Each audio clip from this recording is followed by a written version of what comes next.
최근 몇 년간 한류 분야에서 가장 눈에 띄는 사건은 K-팝의 서구권 확장이라는데 별다른 이론의 여지는 없어 보입니다.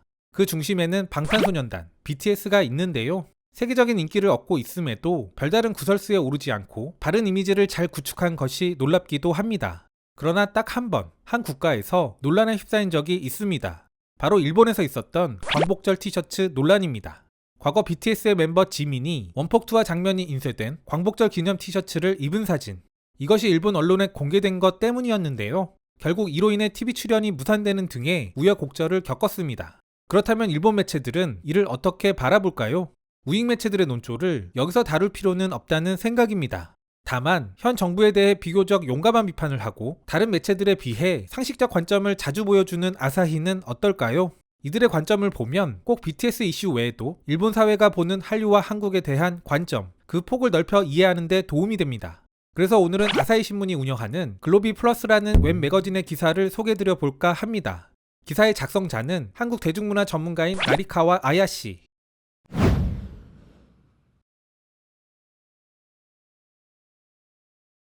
TV 아사히가 방탄소년단의 음악 프로그램 출연을 보류했다는 소식이 발표되자 한국에서도 큰 이슈가 되었다.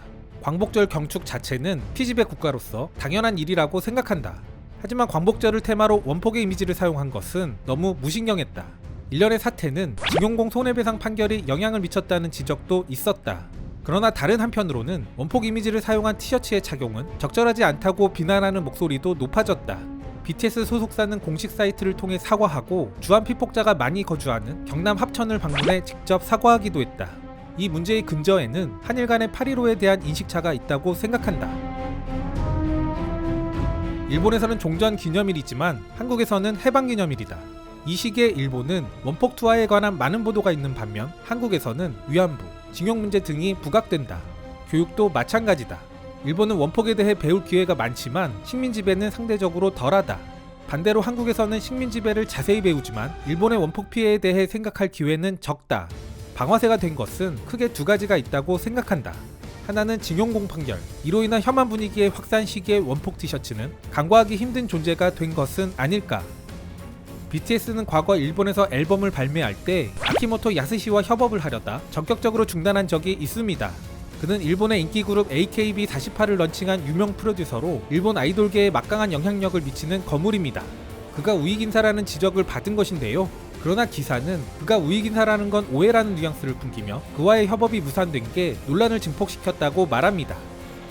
다른 하나는 아키모토 야스시 씨와의 공동 작업이 중지된 것이다. 나는 그가 우익인사라는 근거는 잘 이해하지 못했다. 어쨌든 이는 일본에서 BTS에 대한 인상을 악화시킨 두 가지 계기가 되었다고 생각한다. 사실 그가 친정부적인 행보를 보이기는 했지만 대놓고 극우적 발언을 한다거나 하는 인물은 아닙니다. 그보다는 철저한 비즈니스맨이라는 평가가 일본 내에서 우세하긴 합니다. 다만 우익 논란 외에도 미성년자를 성적 대상으로 묘사한 기사를 담는 등의 논란이 있었고, 또한 AKB48에 나치를 연상시키는 의상을 착용하게 하는 등 꼭 우익 논란이 아니더라도 문제가 될 만한 소지는 많은 협업이었습니다. 이어 기사는 과거 한류 확산에 찬물을 끼얹었던 사건들을 소환합니다.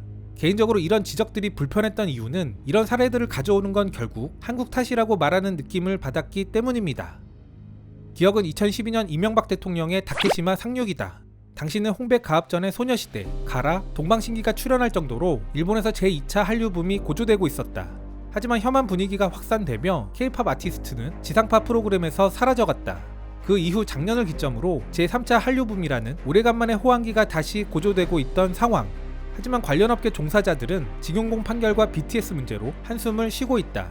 또한 트와이스 멤버가 위안부 티셔츠를 입고 있었다는 지적도 있었다. 여기에 한국에서 반발의 목소리가 높아지고 있다. 한국에서는 일본의 우익 세력이 K-팝의 반일의 이미지를 심고 있다는 등의 비판이 보도되고 있다. 우익 여부는 별도로 하고라도 필자 역시 트와이스의 위안부 티셔츠에 대한 지적은 지나치다는 생각이다. 혐한이 증폭되던 시기, 한류 가수와 한국 드라마가 사라진 적이 있습니다. 하지만 실제 한류물의 매출에는 별다른 타격이 없었는데요. 예전에 소개드린 바도 있지만 이는 일본 내에서 나온 각종 수치로 증명이 됩니다. 그래서 저는 기고자가 일본 내 한류 시장의 새로운 흐름에 대한 정확한 인식이 부족하다고 봅니다. TV에서 보이지 않는다고 일본 내 한류가 타격을 받을까요? 매스미디어의 영향력이 현저하게 줄어든 게 기존과 다른 일본 한류의 새로운 특성입니다. 원포, 징용공, 위안부. 한일 간 일반 대중이 외교적 이슈에 대해 상대방의 입장에서 생각하는 것은 쉽지 않아 보인다. 나는 식민 통치를 받는 입장을 상상해보았다. 그런 입장에서 원폭의 희생자를 배려할 수 있을까? 쉽지 않은 부분이다. 결론은 서로 줄일 수 없는 인식차가 있다는 건데요. 기사를 보면서 그나마 일본에 널리 퍼져있는 극우적 관점보다는 낫다는 생각도 했습니다. 그러나 이러한 기계적 상호주의 자체가 모순이 아닐까 싶습니다. 이는 식민지배 역사가 기계적 상호주의를 적용시킬 수 있는 동등한 위치가 아니기 때문입니다. 여기에 팩트에 기반하기는 해도 크게 부풀리고 왜곡해 대중을 선동하는 것은 일본 언론이 늘상 해온 방식입니다. 피해자에게 상처를 주는 원폭 티셔츠, 지적할 수 있다고 생각합니다. 그래서 BTS 멤버들도 원폭 피해자분들에게 사과한 것이겠죠.